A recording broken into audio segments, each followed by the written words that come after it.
안녕하십니까. 오늘은 두 번째 시간입니다. 오늘은 세 번째 소단원 민족 분열 통치와 경제 수탈의 확대에 들어가도록 하겠습니다. 오늘의 학습 목표입니다. 문화 통치가 민족 분열을 통해 식민 지배를 효율적으로 하기 위한 기만체역이었음을 파악할 수 있다. 산미증식 계획 등 일제의 식민지 경제 수탈 정책이 한국인의 삶에 어떠한 영향을 끼쳤는지 설명할 수 있다. 이 두 가지 학습 목표로 하도록 하겠습니다. 오늘은 저번 시간에 연결지어서 무단 통치에서 문화 통치로 바뀌는 민족 분열 통치에 대한 설명을 드리도록 하겠습니다. 여러분들이 중학교 때 역사를 이미 배웠으므로 3.1운동에 대한 얘기는 일단 아는 것으로 생각을 하고 요 일제의 민족 분열 통치에 대해서 먼저 설명을 드리고요. 3.1운동은 요 다음 중단원에서 또 자세히 다뤄보도록 하겠습니다. 자, 이 3.1운동이 굉장히 전국적으로 큰 규모로 이제 만세운동, 비폭력운동, 물론 뒤에 이제 폭력적인 양상으로도 연결이 되긴 하지만요. 이런 전국적인 운동이 펼쳐지니까 굉장히 일제가 놀랐습니다. 그래서 지금처럼 강압적인 통치 방식으로 하면은 효율적이지 못하다라고 판단을 해서인지 문화 통치라고 하는 이름을 걸고 이제 정책적으로 이걸 바꿉니다. 그래서 교과서 245페이지에 보시면 위쪽에 사이토 마코토라고 하는 총독이 시정방침이라고 하는 1919년 9월에 뭔가 이제 방침을 내놓죠. 그래서 우리 이렇게 바뀔 거다라고 얘기를 하고 있습니다. 그런데 이것은 굉장히 기만적인 속이는 거라는 거죠. 첫 번째, 문관 총독을 임명을 가능하다. 지금처럼 해군대장이나 육군대장 군인으로만 임명하지 않고 총독을 문관으로도 임명을 해서 정말 유화적인 정책을 펼 거다라고 이렇게 했지만 실제로는 8명의 이제 총독들 가운데 한 명도 문관은 임명되지 않았습니다.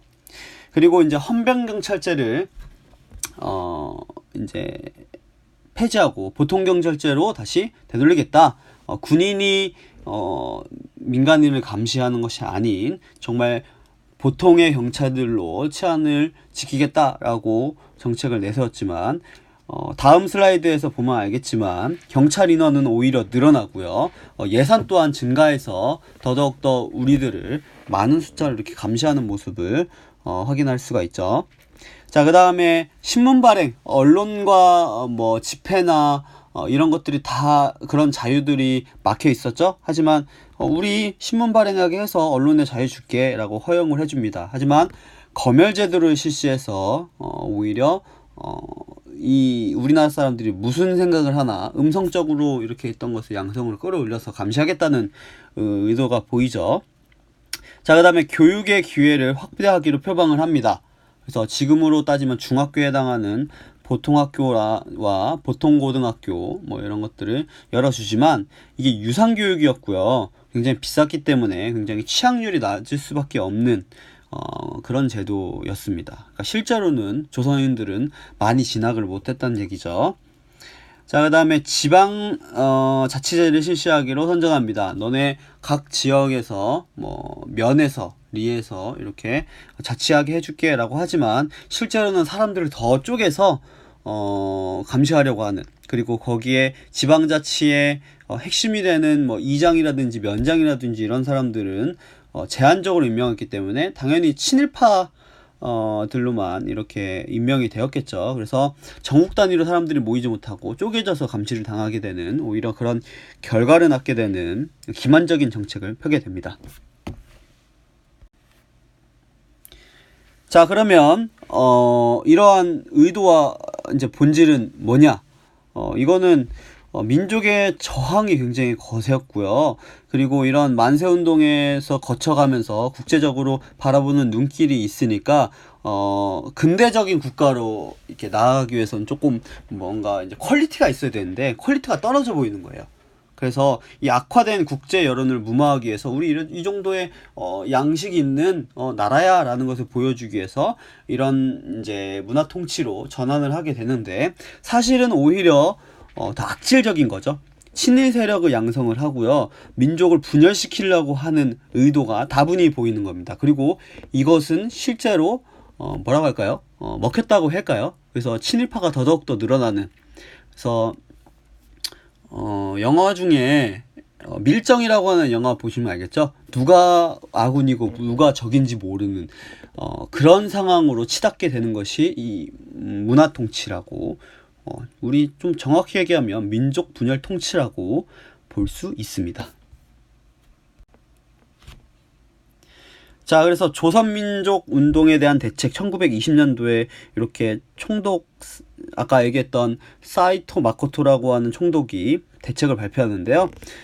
우리가 지금 이 설명을 듣고 이 대책 사료를 읽으면 왜 이런 대책을 발표했는지 여러분들 쉽게 알 수 있겠죠. 이건 수업 시간에 다시 한번 얘기해 봅시다. 자, 그러면 중요한 이제 산미증식 계획에 대해서 설명드리도록 하겠습니다. 이 산미증식 계획은 1920년도부터 1934년도까지 실시하는 계획인데요. 배경으로는 일단 일본 내 공업화에 따른 식량 부족 해결에 대해서 나와 있죠. 근데 이 식량 부족에 대한 거는 이미 전부터도 있었던 얘기예요. 그래서 여러분들이 사단원의 방공령에 대해서 배우면요, 일본의 그 곡물 반출에 대한 내용이 나옵니다. 그래서 연결지어서 좀 주제별로 공부하시면 좋을 것 같은데, 이 일본은 이제 세계 1차 세계대전을 계기로 해서 더더욱더 이제 자본주의가 성숙이 됐고요. 공업화가 진전됩니다. 그런데 그러면서 이제 도시 인구는 막 늘어가는데 농업 생산력은 미치지 못해서 굉장히 쌀값이 폭등하는 모습을 보여줘요. 근데 일본 자체 내에서 이렇게 생산력을 증진시키기에는 시간도 적고요, 환경도 적당하지 않았고, 그래서 이제 한국에서 이제 미국을 반출을 해서 해결을 하려고 하는 겁니다. 그러면서 이제 산미증식, 즉 쌀을 생산하는 것을 조금 더 증가시키려고 하는 계획을 세워서 그런 품종을 개량시키고 수리시설을 구축하고, 수리시설이라는 것은 물에 관련된 거죠. 댐 같은 거라든지 또는 저수지 같은 거지. 그리고 경지도 정리하고 개간도 하고 이렇게 해서 이제 쌀 생산을 증산시키려고 하는 거예요. 듣기에는 되게 좋아 보이죠. 그런데 이제 문제가 있습니다. 이렇게 하는 비용들 있죠? 비용들은 이제 우리나라 지금 현대에 따지면은 이거는 예를 들면 세금으로 하거나 이렇게 하겠죠. 근데 이거를 전부 한국 농민들에게 이제 부과하는 거예요. 그렇게 해서 어쨌든 농사 짓는 사람들이 이득을 보는 거니까 그렇다 칩시다. 근데 문제는 목표를 달성을 못 하는 거예요. 자, 우리 슬라이드 오른쪽에 있는 도표, 그리고 교과서 246페이지에 같은 도표가 나와 있죠. 잘 봅시다. 여러분들이 도표가 나오면 선생님 잘 보라고 이전 시간에 얘기를 했던 것 같아요. 어쨌든 잘 보면은 이 생산량은 그렇게 생각보다 많이 올라가지 않았어요. 근데 반출은 굉장히 많이 합니다. 그러면 이제 어떤 현상이 벌어지느냐, 우리나라 사람들이 기껏 농사를 지어놓고 오히려 굶주리는 사태가 벌어지는 거예요. 얘네들은, 일본 애들은 쌀 생산 목표량을 못 채웠더라도 예정된 미공은 반출을 하고, 그러니 이제 농민들은 죽어나는 거죠. 그리고 지주들은 또 어떻게 했느냐, 생산이 이 정도 될 거를 목표를 했지? 그러면 소장료는 반을 떼려가기로 했으니까 나 이만큼 가져간다 라고 정해진 양을 가져가는 거예요. 근데 반이라고 했지만 그거는 허구적인 수치에서의 반이지 실제로는 반 이상을 가져가게 되는 거죠. 그래서 우리나라에는 더더욱더 식량 사정이 나빠지게 되는 겁니다. 일본 때문에. 그래서 우리는 한국 내에 이제 식량이 부족하기 때문에 만주로부터 조, 수수, 콩 같은 잡곡을 들어올 수밖에 없습니다. 만주는 아시다시피 밭농사 지역이죠. 논농사가 잘 될 수 없는 지역입니다. 그러니까 쌀을 농사를 지어놓고 잡곡을 먹는 이상한 상황이 벌어지게 되는 겁니다.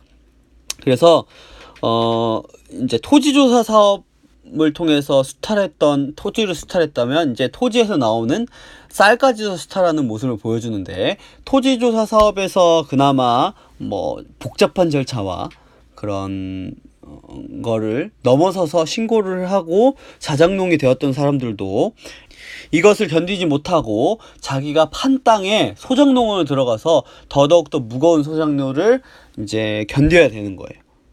아니면은 이제 도망가서 화전민 이제 산에 가서 이제 산을 일단 불태우면 그 재가 있죠. 그럼 비료 삼아 거기에다 농사를 짓고 거기가 이제 땅에 힘이 떨어지면 또 이동해서 불을 질러서 살고 뭐 이런 이제 산을 이제 이동하면서 살아야 되는 삶 또는 토막민.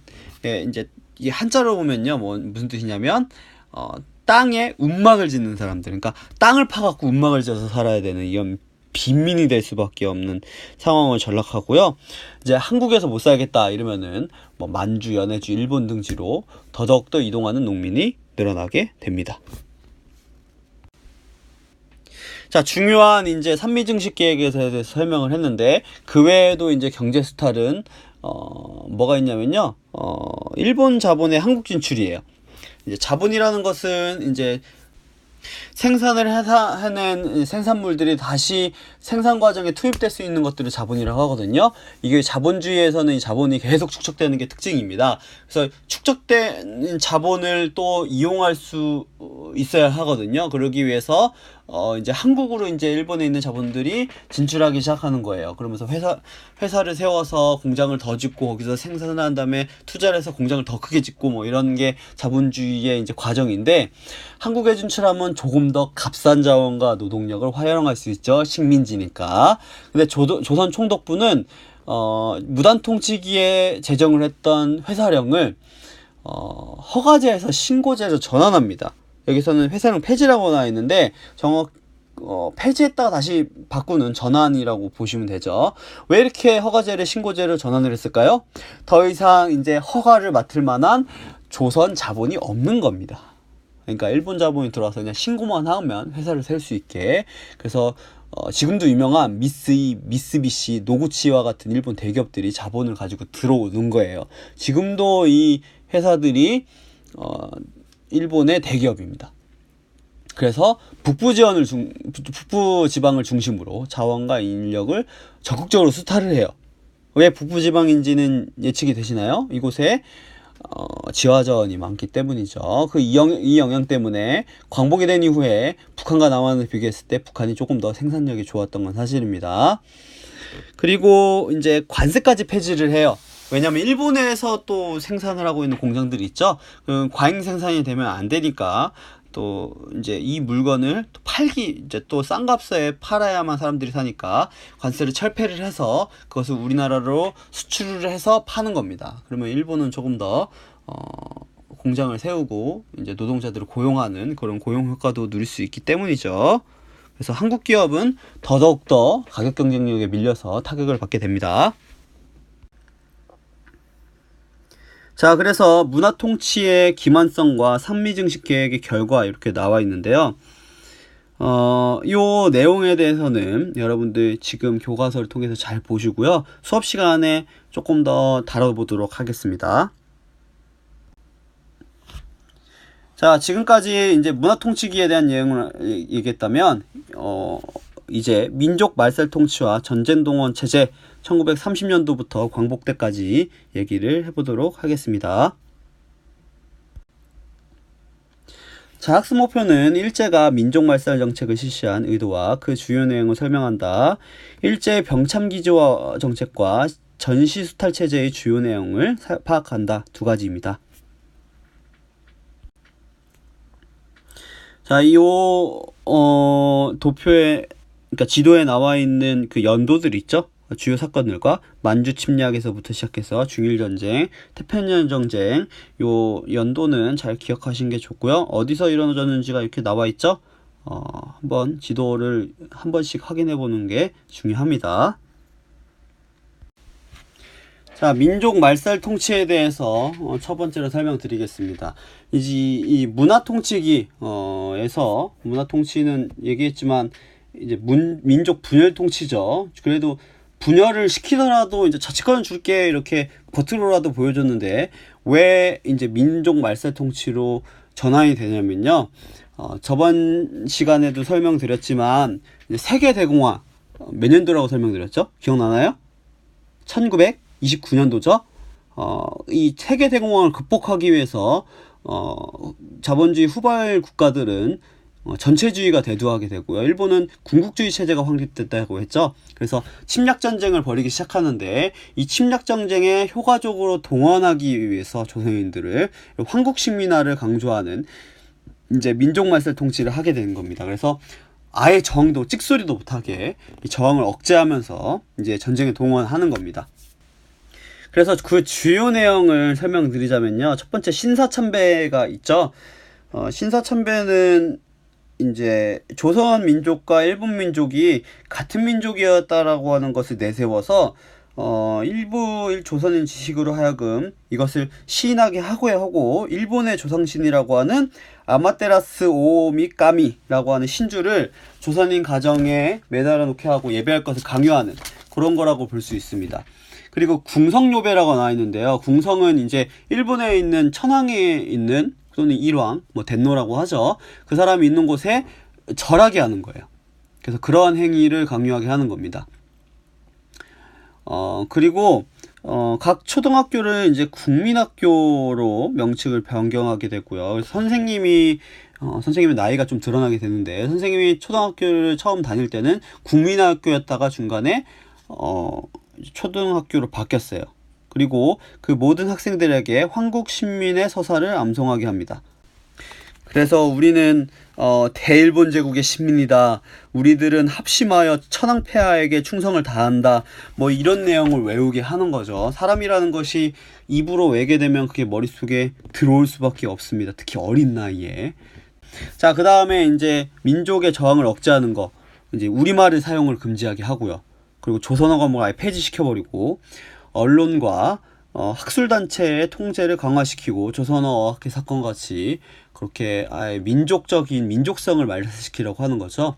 이거는 최근에 말묘이라고 하는 영화를 보면은 조금 더 그 분위기와 그리고 이제 조선어를 지키기 위한 그런 학회의 그런 노력들 같은 것도 엿볼 수가 있습니다. 네, 그렇죠? 그리고 가장 중요한 거, 일본식 성명을 강요하죠. 요거에 대해서 좀 재밌는 얘기를 좀 해드릴게요. 창씨개명을 하지 않으면 굉장한 페널티를 받게 돼요. 그래서 교과서 249페이지 밑에 만화가 나와 있죠. 다음 슬라이드에 만화가 있으니까 거기서 좀 얘기를 해봅시다. 이 총독부가 일본식 성명을 강요한 구체적인 방법 이렇게 나와 있죠. 뭐 학교도 입학을 못하고 구타하고 그리고 채용도 안 하고 사모도 안 보게 하고 식량 배급도 안 해줍니다. 먹고 살 수가 없는 겁니다. 그러니까 사실은 대부분 많은 사람들이 창씨 개명을 했어요. 그래서 유명한 그 윤동주도 이제 학교를 일본에서 유학을 하기 위해서 창씨 개명을 하죠. 그런 부끄러운 심정을 들어있는 시가 자화상이라는 시로 뭐 얘기를 많이 합니다. 동주라고 하는 영화에서도 그런 내용이 좀 나오죠. 그리고 어떻게 보면은 이제 유머러스하게 우리나라는 또 해악의 민족이잖아요. 그래서 언어 유희적으로 이렇게 이름을 창씨 개명을 하는 사람들이 있었습니다. 대부분 퇴짜를 맞은 내용인데요. 몇 개만 소개를 할게요. 어떤 사람은 뭐라고 했냐면 이누쿠소 구라에라고 이제 이름을 창씨 개명하는데요. 뜻이 뭐냐면 개똥이나 처먹어라 이런 뜻입니다. 그리고요. 전병하라고 하는 한 농부가 자신의 이름의 중간에 전씨인데요. 농자를 붙여서 전농병하라고 합니다. 그래서 일본식으로 읽으면 덴노 헤이카예요. 천황폐하라는 뜻이거든요. 이 사람은 퇴짜를 맞은 게 아니라 경찰서로 끌려갔다고 합니다. 그리고 어떤 사람은 미치노미야 히로히토라고 개명을 했습니다. 이 사람은 이때 당시가 이제 쇼와덴노인데요. 그 사람 황태자 책봉 이전의 이름이에요. 그래서 경찰서로 끌려갔습니다. 그래서 네, 이렇게 재밌게 이제 바꾼 사람들도 있습니다. 다 퇴짜도 맞기도 하고요. 어떤 사람은 이제 구로다 규이치라고 이제 바꿨는데요. 이거 그냥 한국말로 이제 한자로 이제 파자를 한 걸 모아서 읽으면 축생이란 뜻인데요. 말이 우리나라 얘기로 축생이지 일본어로 읽으면 직쇼입니다. 이거 욕이잖아요, 일본어로. 네, 그래서 퇴짜 맞았다는 얘기가 있네요. 하여튼 이런 식으로라도 소시민들이 뭐 저항할 수 있는 게 뭐가 있겠어요. 그렇지만 이렇게라도 해악으로서 해결하려고 하는 참 슬픈 역사가 있었습니다. 자, 앞에 살펴봤던 황국신민화는 결국은 이제 침략 정쟁을 위해서 정신적으로 지배를 하는 거였죠. 그러면 물질적으로도 이제 정말 침략 전쟁을 대비를 해야 되잖아요. 그래서 식민지 공업화를 추진합니다. 이전까지는 이제 쌀이 필요했으니까 농업 중심으로 갔다면 정말 이제 전쟁 물자를 생산할 수 있는 광공업 분야로 수태를 확대하게 돼요. 그래서 남면 북양 정책을 강요하기 시작합니다. 남면 북양이라는 것은 남쪽은 좀 따뜻한 남쪽은 면화를 생산을 하고요. 북쪽은 이제 양을 키우는 거예요. 그럼으로써 249페이지 오른쪽에 이제 날개에도 나와 있죠. 방직자본가를 보호하기 위해서 이렇게 한 거고요. 이 방직자본가들은 막 이제 옷을 생산해 갖고 또 이것을 전쟁 물자로 또 납품을 했겠죠. 그리고 산미증식 계획은 그래서 중단이 됩니다. 왜? 지금 남북양 정책으로 전환이 됐으니까요. 그리고 독점 자본들은 더더욱더 한국에 진출을 하고 특별히 군수산업과 관련된 중화학공업과 광업 부분에 투자를 하기 시작합니다. 아까 전에 얘기했던 그런 일본의 대기업들, 이런 대기업들이 또 군수 문자를 생산을 하면서 또 이제 기업이 커나가기 시작해요. 그러면서 식민지 공업화는 급진전되고 정말 이 당시에 필요했던 경공업 분야들, 소비재를 생산하는 그런 생산 분야는 굉장히 위축돼요. 우리에게 필요한 거 아니라 자기네들을 위해서 이렇게 하는 겁니다. 그러면서 일제의 의도는 한국의 자원과 노동력을 정말 골고루 잘 쓰기 위해서 그러는 거예요. 교과서 248페이지 처음에 나와 있는 내선일체, 일선동조론, 이런 건 정말 허구라는 겁니다. 정말 병참기지와 전쟁 물자를 생산하는 곳 그 이상 그 이하도 아닌 곳으로 만드는 정책을 수행한 거예요. 네, 굉장히 슬프죠. 자, 이런 거를 우리나라 사람들이 바보도 아니고 모르지 않았겠죠. 하지만 효과적으로 이제 주민을 통제하고 전시동원 체제로 하기 위해서 또 여러 가지 일제가 노력을 합니다. 소작쟁이 억제라고 나와 있는데, 이 소작쟁이는 나중에 노동운동이나 농민운동에서 얘기를 할게요. 그래서 이제 농민들이 소작료 같은 게 이제 너무 힘드니까 이제 쟁이라고 하죠. 이거 소작료 좀 내려주세요라고 항의하는, 데모하는 거를 소작쟁이라고 해요. 그거를 억제를 하려고 하고요. 왜냐하면 쌀은 또 필요하니까요. 소작료를 또 지주들 걷어야 또 세금도 내고 하잖아요. 그걸 억제를 하고요. 농촌을 안정을 시키려고 합니다. 여러분들 속지 마세요. 여러분 열심히 하세요. 이렇게 하는 겁니다. 그리고 정신운동을 추진을 해서 이 사람들을 꽉꽉 정신적으로 휘어잡으려고 하는 거죠. 농촌을 통제하려고. 그래서 중일전쟁 이제 이후로는 정말 이제 한 사람 한 사람 모든 성별과 나이를 불문하고 이제 동원을 하려고 합니다. 그래서 옆에 포스터도 나와 있죠. 국민정신 총동원 운동 포스터가 나와 있는데 이제 전쟁에 이제 참전하기 위해 지원을 시키게 하고 이제 폐품 수진 활용까지 한다고 나와 있죠. 진짜 폐품까지도 빼먹는 겁니다. 자, 그래서 이제 정말 슬픈 역사가 이제 나오는 거예요. 이제 인력 수탈과 물자 수탈이 나왔는데요. 인력 수탈은 이제 징용과 지원병을 통해서 지원병, 그래서 군대에 참전시키는 거죠. 그래서 학도 지원병, 학생도 지원을 받고요. 그리고 강제로 끌고 가는 징병, 그리고 정신대, 근로보국대, 일본군 위안부 명복으로 성노예까지 강요하게 되는 겁니다. 그래서 이 인력 수탈에 대한 거는 여러분들 기회가 되면 부산에 놀러 가시면요, 뭐가 있냐면요, 그 남구 쪽에 국립 일제 강제 동원 역사관이 있어요. 선생님은 한번 다른 학교에 있을 때 여기에 이제 견학을 간 적이 있거든요. 거기에 이런 징용과 위안부에 대한 것을 정말 체험적으로 볼 수 있도록 이렇게 잘 전시를 해놨습니다. 그런 쪽에 부산에 놀러 가면 해운대만 가지 마시고요. 그런 쪽에 놀러 가시고, 그 옆에 또 유엔에 관련된 기념관도 있으니까 동시에 보면 좋을 것 같아요. 그것뿐만 아니라 식량 공출을 넘어서서 이제 금속류인 물자까지도 다 공출해가는, 정말 노숟가락도 없도록 만드는 그런 물자 수탈까지 이루어집니다. 그래서 양곡배급제 배급을 통해서 살게 하는 정말 처참한 광경을 볼 수가 있죠. 자, 그래서 일제의 인력 수탈을 확실하게 하기 위한 군가 총동원법 1938년도에 나온 이 법이 이제 탐구 활동으로 나와 있습니다. 제정한 배경과 이것을 한국인에게 강요한 정책들을 여러분들 수업 시간에 한번 서술해 봅시다. 자, 여기까지 일제의 통치 정책의 변화를 2시간 동안 살펴봤습니다. 자, 이제 다음 시간에는 그 통치 정책 가운데서 일본인뿐만 아니라 조선인 가운데서 협력한 사람이 있죠. 그런 사람을 그냥 편하게 친일파라 부르지만 정식 명칭은 친일 반민족 행위자죠. 이 친일 반민족 행위자에 대한 내용과 그리고 본격적으로 우리나라 독립운동에 대해서 살펴보도록 하겠습니다. 수고하셨습니다.